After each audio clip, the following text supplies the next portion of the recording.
Haines, Sr. Okay. Did you volunteer or were you drafted?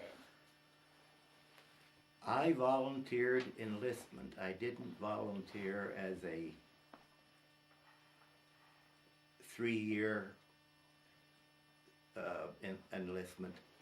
I worked for the railroad company in Harrisburg, and they deferred me, and I didn't know it.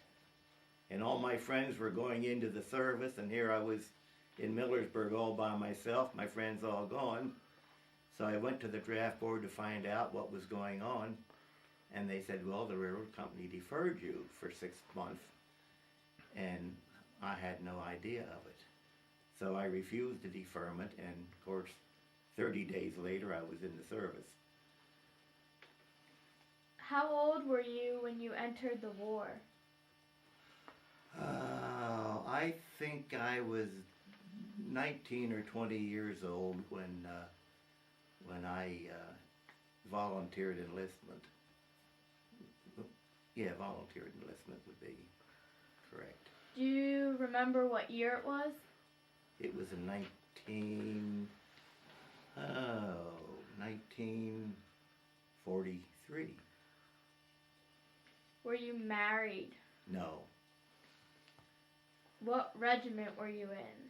To go back to that last question, the reason I volunteered also was because I was single. I figured if I went into the service, a married man might be able to stay home. So I volunteered enlistment and, of course, went in.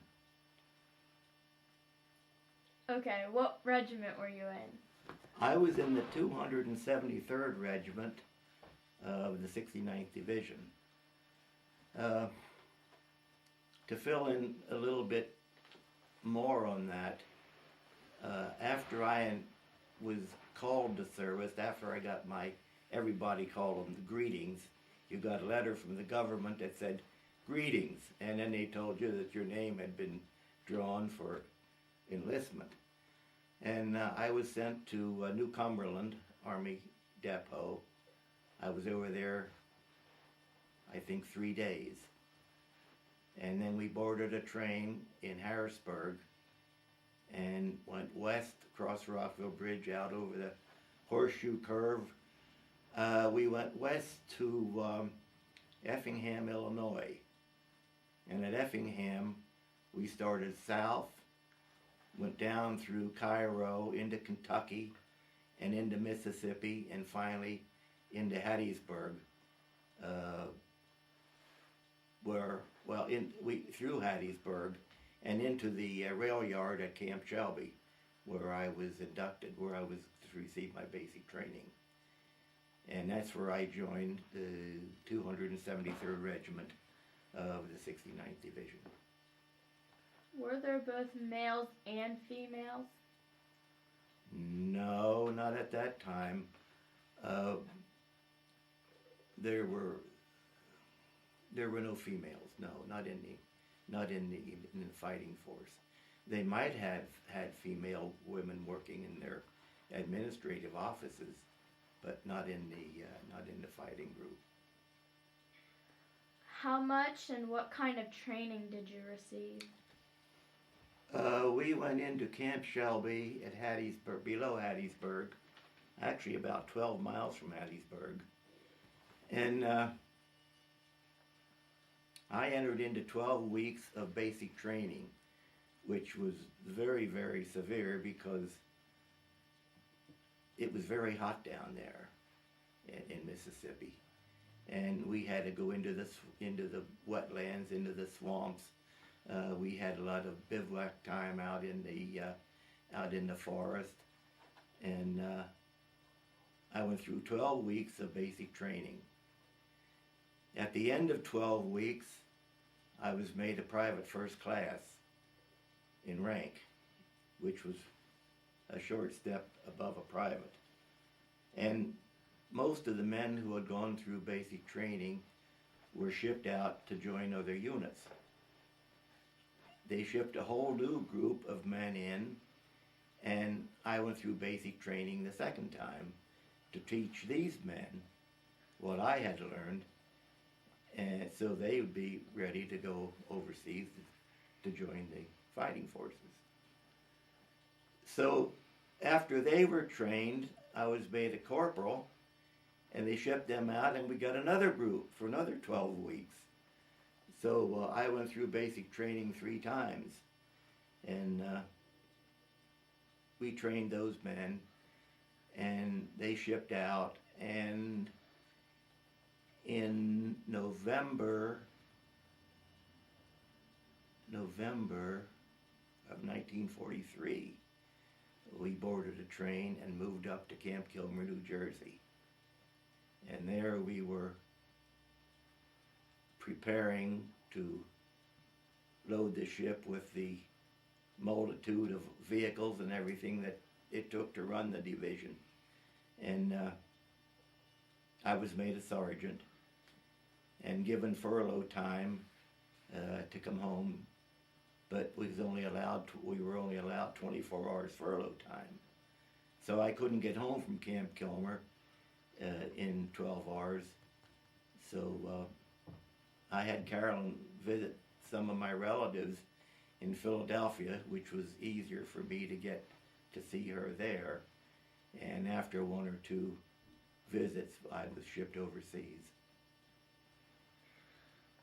What were your expectations of the war, and how were those expectations met? Well, I was just a young fella. I didn't really have any expectations.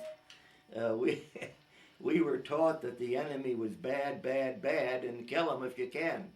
And so none of us knew what to expect, what we were getting into. Just young kids living in a free country. We weren't familiar with war. So we took what we got when we got it.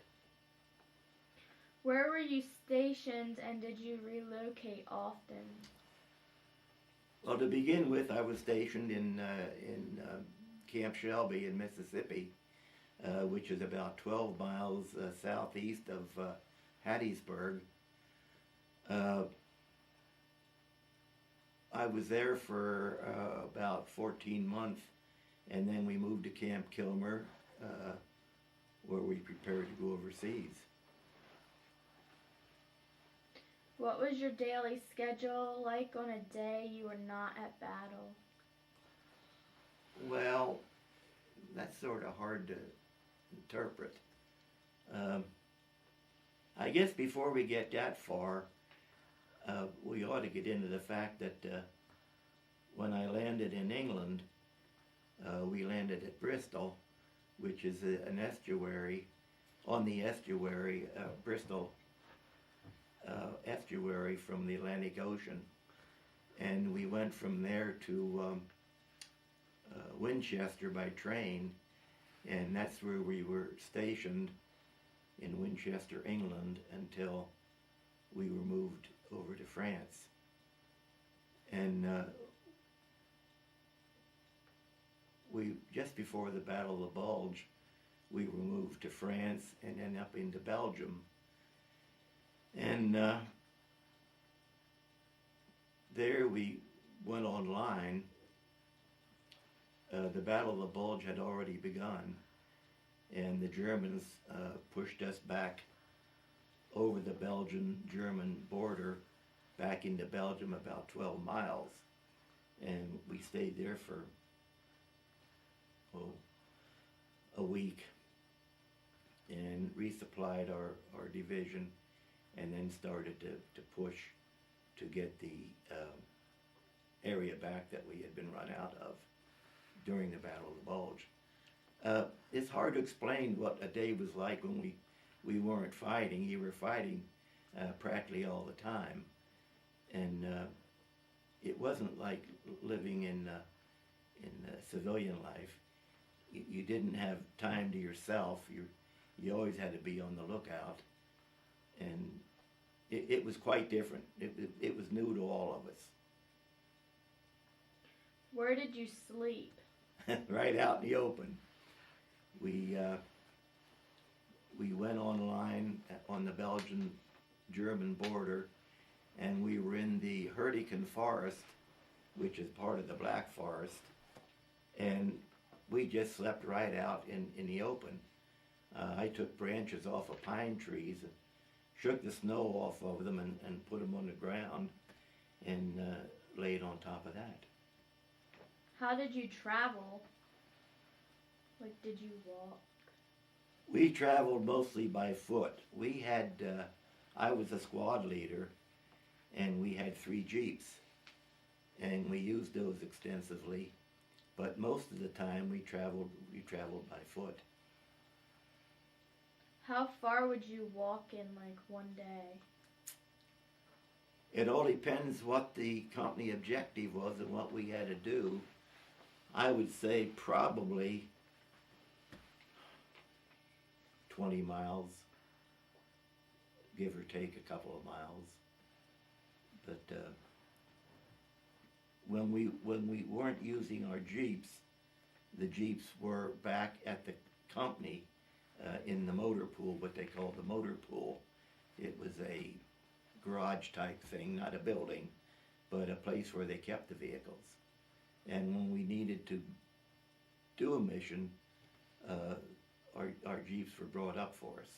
If we needed to go out far, quick, we'd use the vehicles. Did you keep a journal or a diary? No, I didn't. I have some photographs that I had in my wallet, and I wrote on there places that I had been in France, Belgium, Germany, and the dates, but I didn't actually keep a diary. What did you do during your downtime? Well, during the war, you don't have downtime. The downtime was a slow night when you got a chance to lay down and go to sleep. And we utilized buildings as much as possible. If there was a farmhouse nearby, if there was a town nearby, we'd go inside and sleep in the buildings to get out of the weather, because it was winter and it was snowing and very, very cold outside. So when we didn't sleep out in the weather, we slept inside buildings. Some of them had been severely damaged. I know one time we slept in a building that the whole top floor had been blown off, and it was just the ceiling. And when it got warm enough in the room we were in from body heat, the snow would melt and start coming down through the ceiling and dripping on us. Did you write home often? Much as I could. Sometimes it would be weeks that we'd be so gone so much that I wouldn't have time to write. But I wrote home as much as I could. And of course, Carolyn wrote to me quite often and sent me boxes of goodies, Hershey bars, things like that. What kinds of foods did you eat? Out of a box, what they called K rations, cold rations, consisted, I don't remember anymore. One of the cans was like a hash. It was in a can that you had to open, and there were little boxes of crackers in there with cheese. It was cold It was cold eating, cold food. Now, the company tried to get a hot meal up to us at least once every 2 or 3 days, if we could be in a position to get it. But we were always within sight of the enemy, and to bring a hot meal up, you had to be so careful, because as soon as 2 or 3 or 4 guys would congregate and the enemy could see you, they'd start shelling you. So we had to be very, very careful that we kept spread out enough that they wouldn't figure we were in a bunch and try and kill us. Were you involved in any battles? If so, what were they? Yes, I was involved in 3 battles. I honestly don't remember the names of them.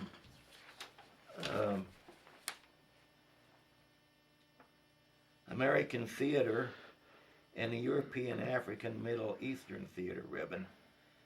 I got. We were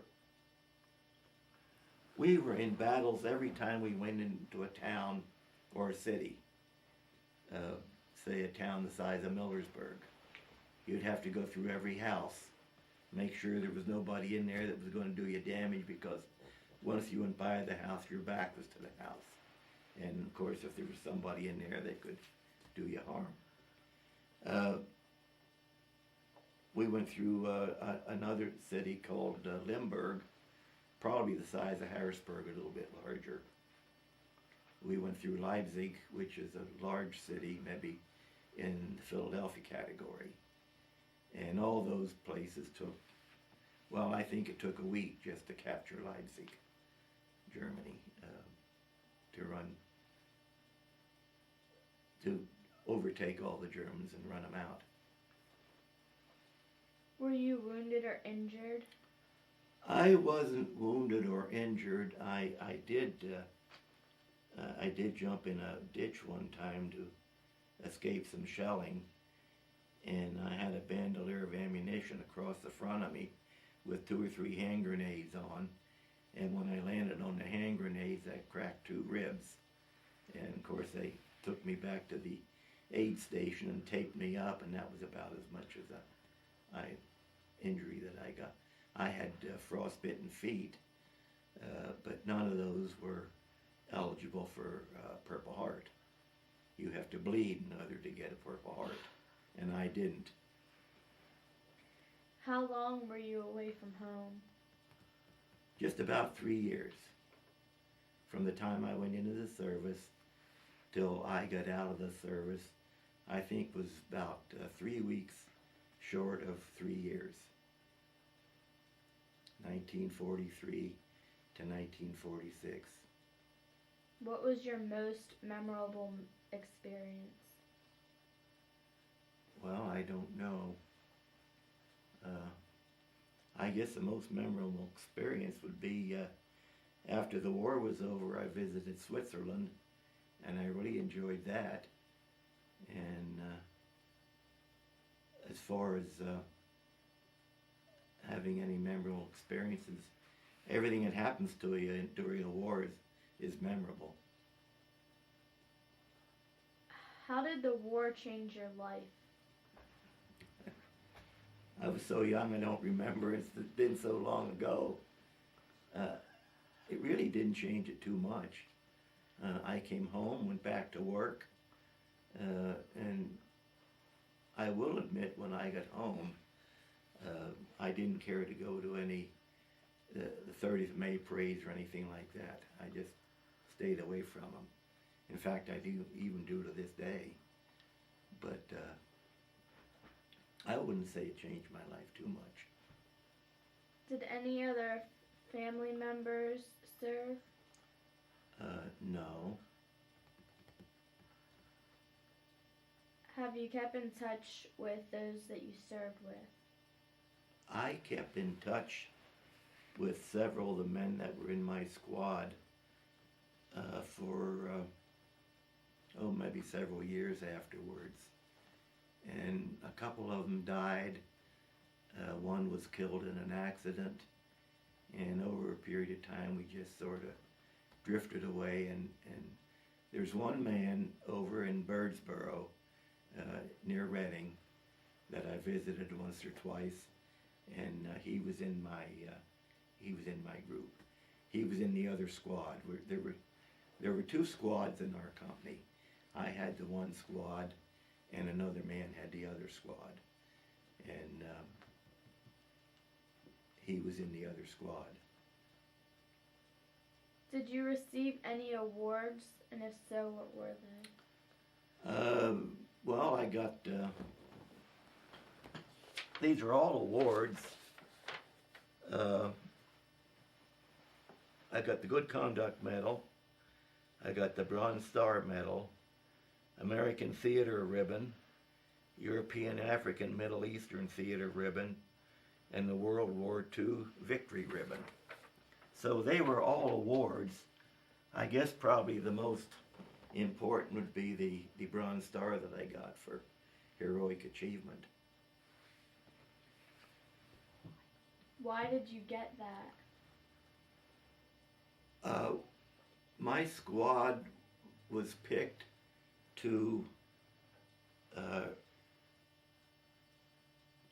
have reconnaissance on a road that the division wanted to use to move some troops, and they wanted to make sure that they weren't going to get into a trap, that there weren't mines on the road or anything like that, and it was our job to find this out and, of course, tell them.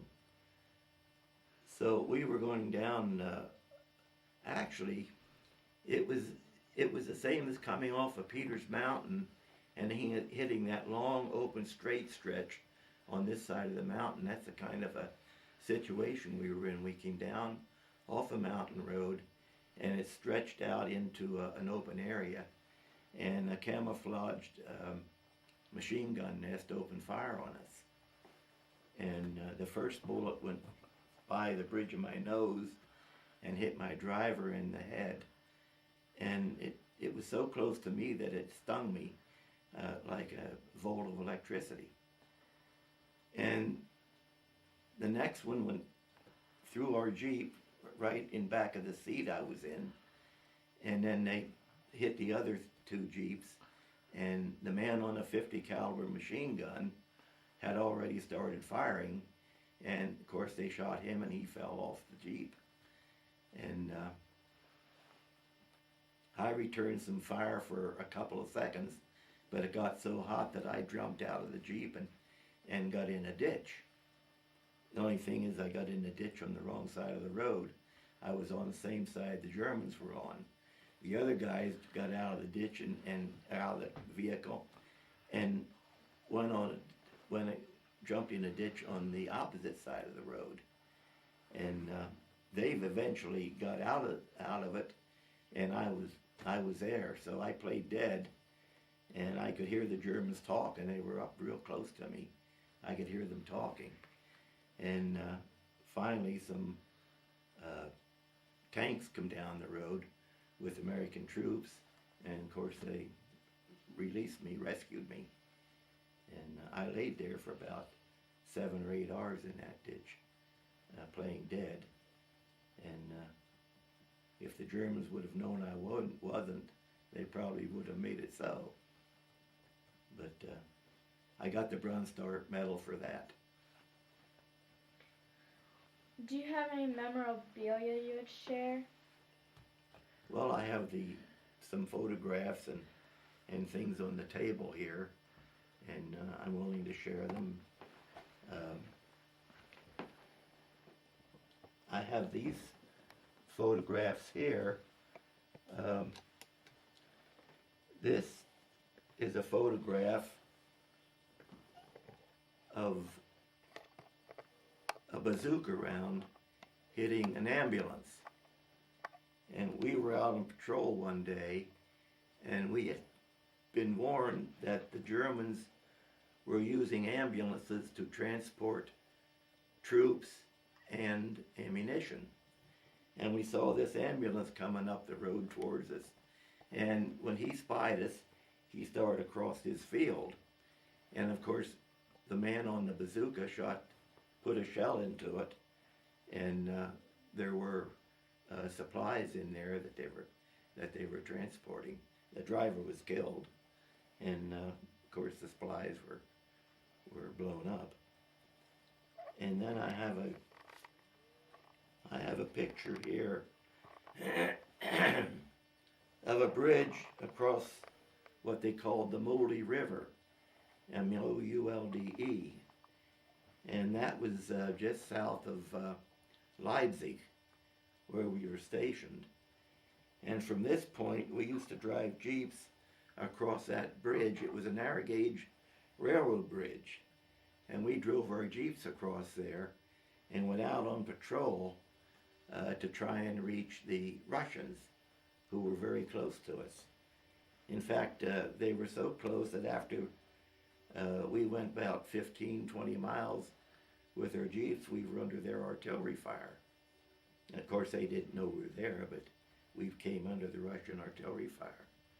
And eventually, we made the link up with the Russians, and of course, that was the end of the war. And this is a picture of me in Brussels, Belgium, waiting for the ship to come home. We were scheduled to board a ship to be transported back to the United States, and all of a sudden there were some storms come up in the North Atlantic, so we had to wait 2 extra weeks before we could return home. So we got around to see a little bit of Brussels, Belgium, which at this time I don't remember too much about. But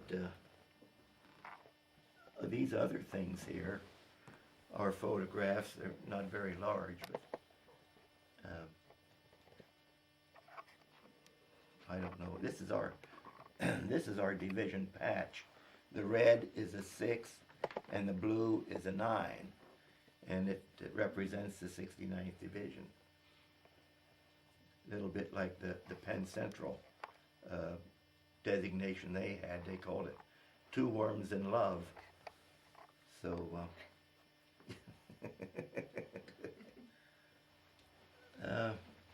these are photographs of me while I was in Camp Shelby, Hattiesburg, Mississippi. And this is a picture of me on a bicycle in Vegas, Switzerland, at the base of Mount Rigi. And I spent 10 days in Switzerland before I came home. Enjoyed it very much. This is a good conduct ribbon. I don't really know what these things are. Oh, these are corporal stripes. And that's the cross rifles of the infantry.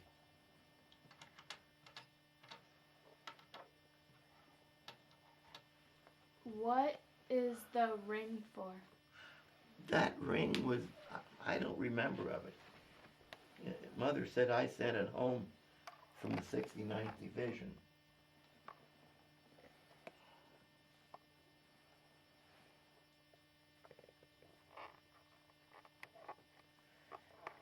Oh, that's from the 29th Division, not the 69th. During the war, the 29th Division had been decimated severely with casualties, and they took the regiment I was in and transferred us to the 29th Division. That was around the Remagen bridgehead in Germany, where they got that bridge and got all the troops across before it caved in. And I actually don't remember of that ring, but I got it somewhere because it has the 29th insignia on it.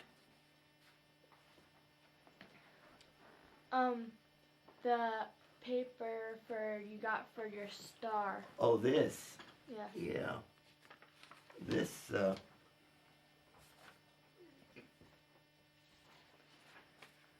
it was awarded in June of 1945 for the achievement that was back in,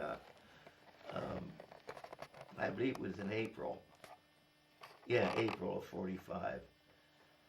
Sergeant John W. Haines, 335-08679, Infantry, United States Army, for heroic achievement in connection with military operations against the enemy on 7th of April, 1945, near, I don't have the name of the town here, and I forget it, in Germany. While reconnoitering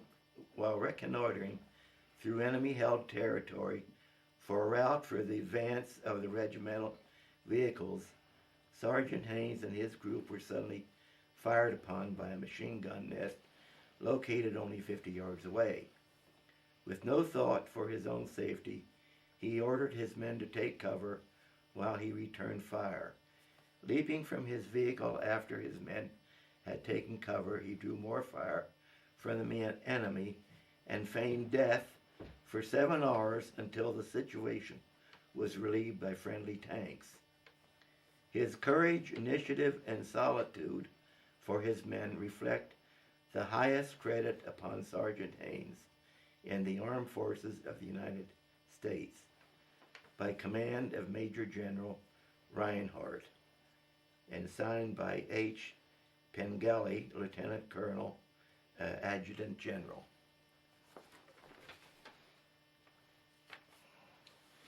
And I guess that. Do you have any other questions? Is there anything else you'd like to know?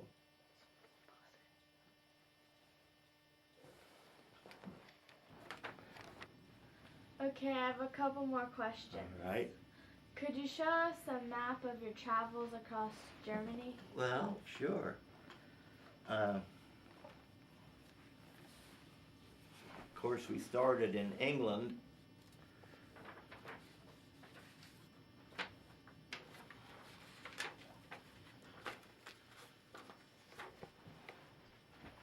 I don't know if you can get all that or not.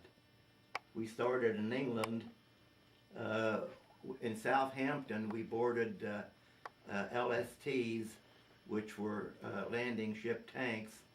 The front of the boat opened up and dropped down, and the front of the ship, I should say, opened up and dropped down as a platform where they could run up right up on the beach and get the vehicles off. And we crossed the English Channel. If I remember correctly, it took about 8 hours, and landed in Le Havre, France. And in Le Havre, France, we went to a little town called Gournay, where we stayed overnight. And the next day, then we moved up into Belgium and went online where the war was, of course.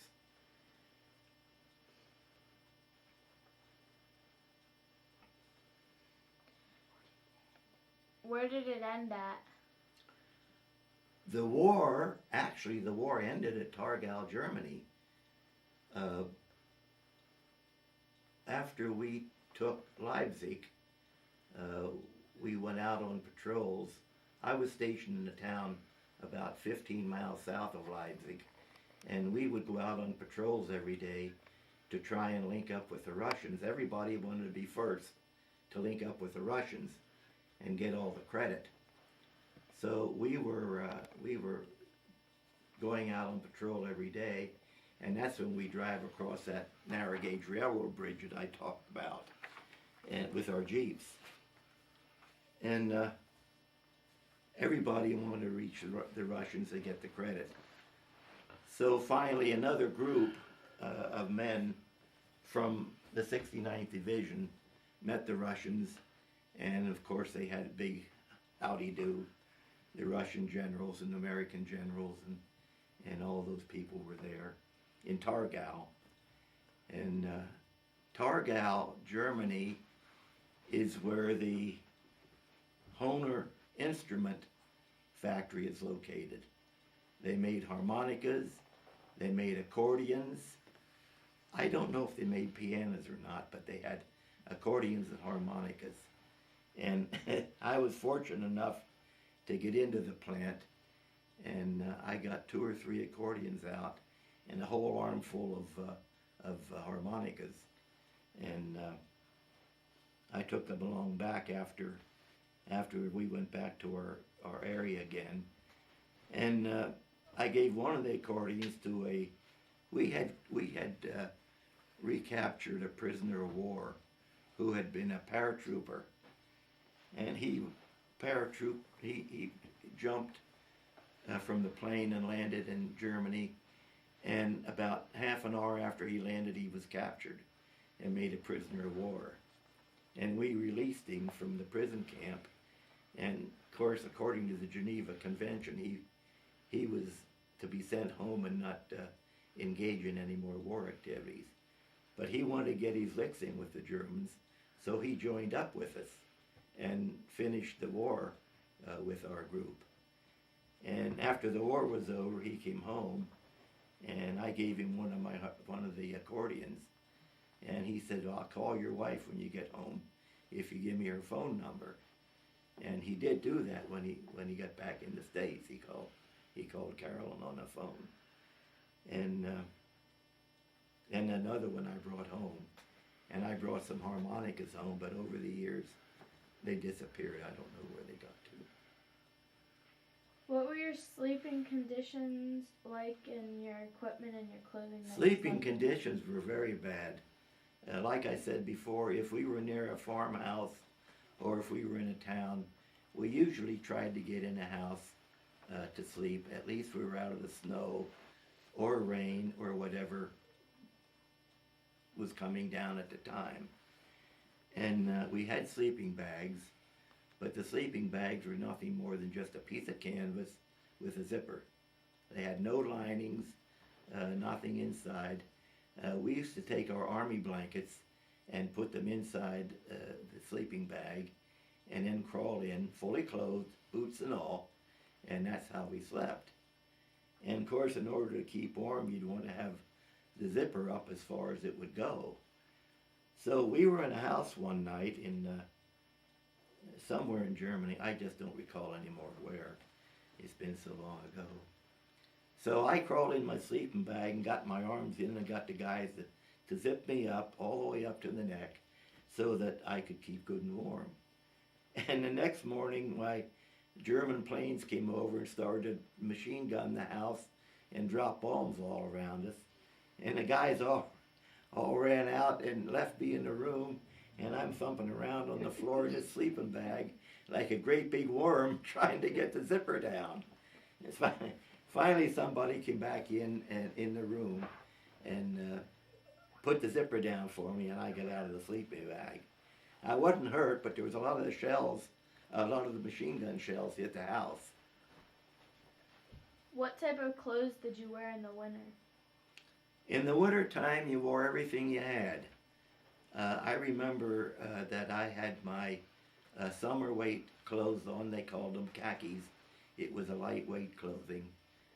I had my winter clothing over top of the khakis, which was a wool uniform.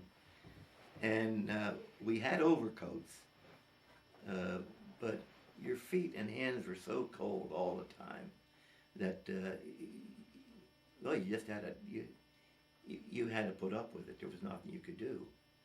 We didn't have gloves. Some of the guys had gloves, but as I remember, gloves were not an Army issue at that time, and of course most of the guys didn't have them. How often did you get to bathe? They used to try and get us to the showers. The engineers set up a temporary shower installation, which consisted of about maybe 50, 75 shower stalls with warm water, and we would get back there. It was located in the rear area. We'd get back there about maybe once a month to bathe, throw our dirty clothes on a pile, and get new issue of washed clothing, not brand new clothing, but clothing that had been washed and laundered.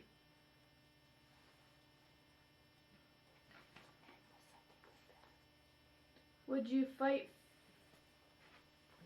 for your country again? Well, yes, of course I would, but at my age I'm not able to. I'm 81 years old, and I couldn't walk and carry a gun and jump around and do the things that I did before. I'm just not capable of it. But yes, I would do anything I could to support my country. Okay, thank you. You're welcome.